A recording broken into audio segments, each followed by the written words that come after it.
তবে ভালোই হয়েছে যে আমি এত সহজে সূর্যের ওষুধটা পেয়ে গেছি।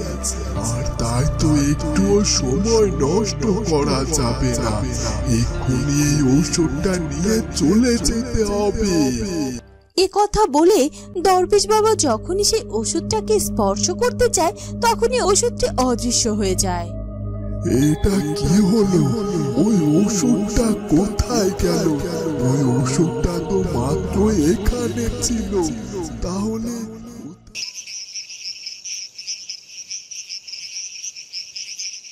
কি গো বউ, তুমি আজ ফিরতে এতটা দেরি করলে কেন? আমি সেই কখন থেকে তোমার জন্য অপেক্ষা করে যাচ্ছিলাম। আর তাছাড়া তুমি তো কখনোই এমন দেরি করে বাড়িতে ফেরো না।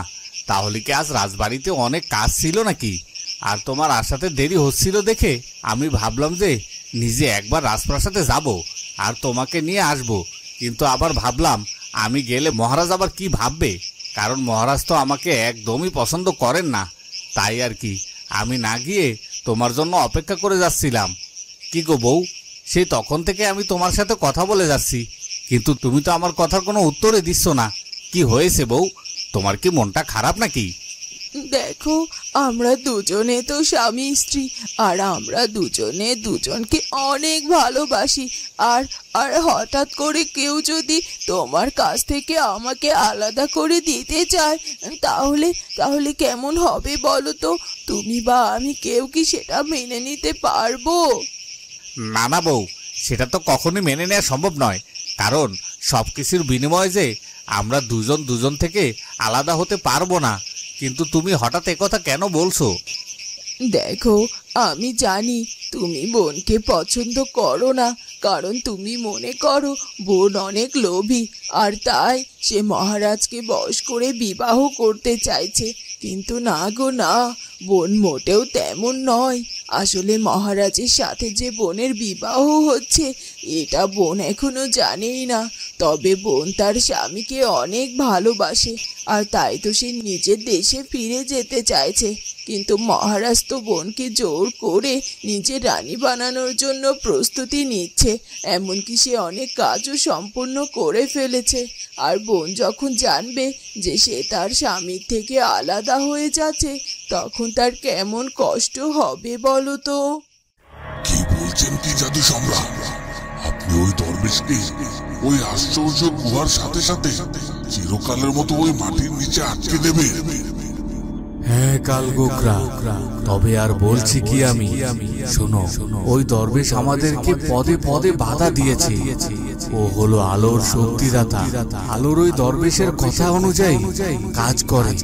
আর ওই দিন তো আলোকে আমি পুরোপুরি দুর্বল করেই ফেলেছিলাম, কিন্তু কোথা থেকে ওই দরবেশ এসে আমার উপর শক্তি প্রয়োগ শুরু করলো, আর আলোর সাথে একত্রিত হয়ে আমাকে আঘাতের পর আঘাত করলো।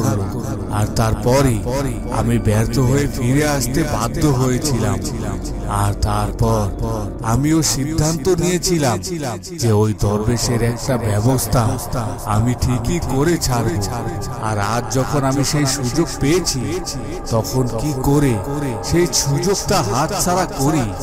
যেভাবেই হোক সুযোগটাকে আমাদেরকে কাজে লাগাতেই হবে।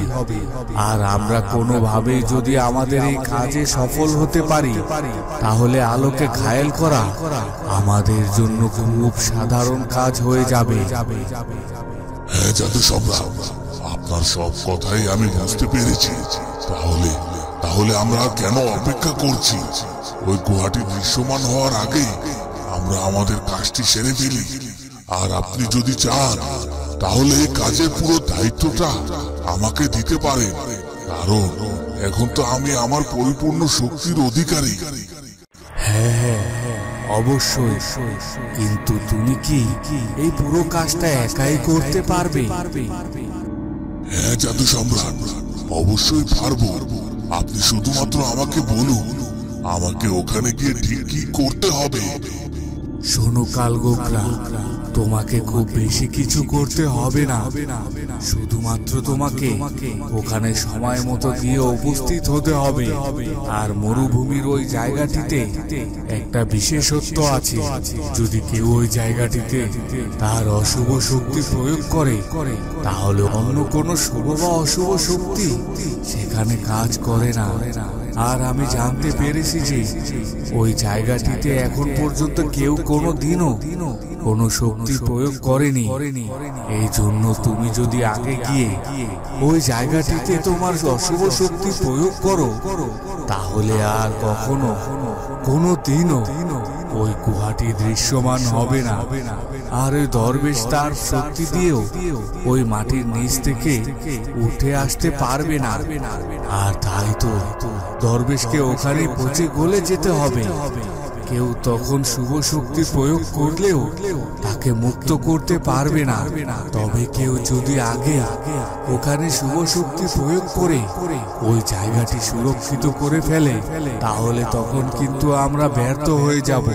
আর তাই তুমি এক দণ্ড সময় নষ্ট না করে ওখানে গিয়ে উপস্থিত হও। ঠিক আছে জাদু সম্রাট। এ কথা বলে কালগোখরা অদৃশ্য হয়ে যায়। ওদিকে দরবেশ বাবা সেই মাটির নিচে গুহার মধ্যে বসেই তার ধ্যানের মাধ্যমে কালগোখরার জাদু সম্রাটের সব পরিকল্পনা জেনে যায়। একে দেখলাম আমি, ওই জাদু সম্রাট আর কালগোখরা এক হয়ে আমার বিরুদ্ধে এত বড় ষড়যন্ত্র করে যাচ্ছে। সত্যি তো আমি এই আশ্চর্য গুহা সম্পর্কে যতটুকু জেনেছি তাতে করে যদি কোনো অশুভ শক্তি এই গুহার অবস্থানে শক্তি প্রয়োগ করে তাহলে এই গুহাটি যে কিছুতেই আর কখনো কোনো দিনও দৃশ্যমান হবে না। আর তাই আমাকে এখানে পচে মরতে হবে। আর তাছাড়া এই গুহাটি এমন একটি আজব গুহা যে আমি চাইলেই আমার কোনো শক্তি আমি ব্যবহার করতে পারবো না, কারণ এই গুহার মধ্যে আমার কোনো শক্তি কাজই করে না। তাহলে এখন কি হবে?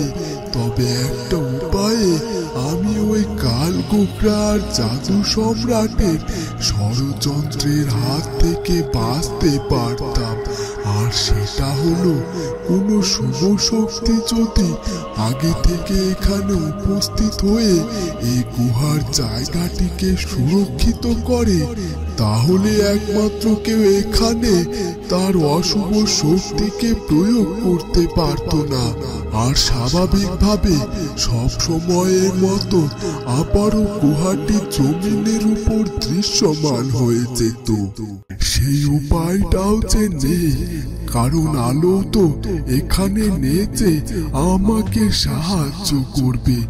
আরো যতটা দূরে আছে ওরে বিপদের কথা জানারও কথা নয়, কারণ এখন তো অনেকটা রাত। আর তাই আলো হয়তো এতক্ষণে ঘুমিয়েও পড়েছে। আর যদি জানে ও মুহূর্তের মধ্যে তো এখানে চলেও আসতে পারবে না। আর তাছাড়া আমি তো জানতে পেরেছি ওই কালগোখরা আমাকে ক্ষতি করার জন্য ইতিমধ্যে রওনা দিয়ে দিয়েছে। তার মানে আমি নিশ্চিত এবার কালগোখরা আর জাদু সম্রাট নিশ্চিত সফল হয়ে যাবে। আর আমাকে চিরকালের মতো এই গুহায় আটকে থাকতে হবে। তবে আমার যা হতো সেটা আমি মেনে নিতাম, কিন্তু কাল সকাল থেকে শুরু করেছে সূর্য আমার জন্য অপেক্ষা করে যাবে। কারণ আমি তো কালই সূর্যকে সুস্থ করার জন্য কথা দিয়েছিলাম। আর সেটাও তো সম্ভব নয়। সবকিছু যেভাবে শেষ হয়ে যাবে সেটা তো আমি ভাবতেই পারিনি। হ্যাঁ গো, তুমি তো কাল বলেছিলে যে দরবেশ বাবা নাকি 2 দিন পরই সূর্যকে সুস্থ করে দেবে, আর কালই তো সেই 2 দিনও হয়ে যাবে। তাই বলছি কি, কাল সকালে তুমি আমার সূর্যের কাছে নিয়ে যাবে। আসলে সূর্যের জীবনে কাল এত বড় একটা সুখের দিন, আর ওর সব অসুস্থতা কষ্ট থেকে মুক্তি পাবে, আর এই খুশির দিনে আমি ওর পাশে থাকতে চাই। বউ, তোমার শুধুমাত্র এই আশা? তাই নয় গো, আমারও যে একই আশা। আসলে আমার সূর্যটার সুস্থতার সময় আমি ওর পাশে থাকতে চাই। আর তাছাড়া আমার সূর্য যখন আমাদের সবাইকে একসাথে দেখবে, তখন দেখবে ও আরো অনেক বেশি খুশি হবে, আর ওর খুশিতে আমাদের মনটাও আনন্দে ভরে যাবে। আর তাই তো কাল সকাল সকাল আমরা দুজনে রওনা দিব, কারণ দরবেশ বাবা হয়তো খুব খুব তাড়াতাড়ি সূর্যের কাছে চলে আসবে। হ্যাঁ, তুমি ঠিকই বলেছো, কিন্তু সূর্যের বাবা সব কিছুর পরও না আমার মনের মধ্যে না কেমন যেন একটা কু গাইছে গো। এই তো তোমার হলো বড় একটি দোষ। সব সময় কি তোমার মনের মধ্যে কু গাইতে হবে নাকি? আরে কাল এত বড় একটা খুশির দিন, আর তাই তুমি এমন অলক্ষণে কথা মোটেও বলবে না কিন্তু। ঠিক আছে, বলবো না, কিন্তু মনের উপর কি আর জোর খাটে বলো? তবে সূর্যের বাবা, আমাকে একটা কথা বলো তো, কাল দরবেশ বাবা সঠিক সময় মতো আমার সূর্যের কাছে আসবে তো, আর আমার সূর্যকে সুস্থ করবে তো? সূর্যের মা, তোমায় নিয়ে আর আমি পারি না, বুঝেছো তো? তুমি কিনা দরবেশ বাবাকে অবিশ্বাস করছো। তুমি কি জানো, দরবেশ বাবা কখনোই কোনো দিনও ওনার নিজের কথার খেলাপ করেনি, আর করবেও না। আর তাই এসব কথা তুমি একদমই বলবে না। না না সূর্যের বাবা, আমি দরবেশ বাবাকে অবিশ্বাস করছি না। আসলে কি জানো, আমাদের সূর্য যে একটার পর একটা বিপদে পড়েই চলেছে, আর তাই দরবেশ বাবাও যদি কোনো কারণে আসতে বাধাপ্রাপ্ত হন, তাহলে এসব কিছুই হবে না। বিধাতা একজন আছেন, তিনি সব কিছু ঠিক করে দেবেন। আর তুমি দয়া করে কোনো নাসূচক কথা বলবে না। ঠিক আছে, ঠিক আছে। তো বন্ধুরা, তাহলে কি কালগোখরা জাদু সম্রাট মিলে দরবেশ বাবাকে চিরতরে গুহার মধ্যে আটকে ফেলবে? সেটা জানবো আমরা কুচবরণ কন্যার পরবর্তী পর্বে। আর আমাদের আজকের ভিডিওটি ভালো লাগলে অবশ্যই আমাদের চ্যানেলটিকে সাবস্ক্রাইব করে দিও। দেখা হবে পরের ভিডিওতে। ধন্যবাদ।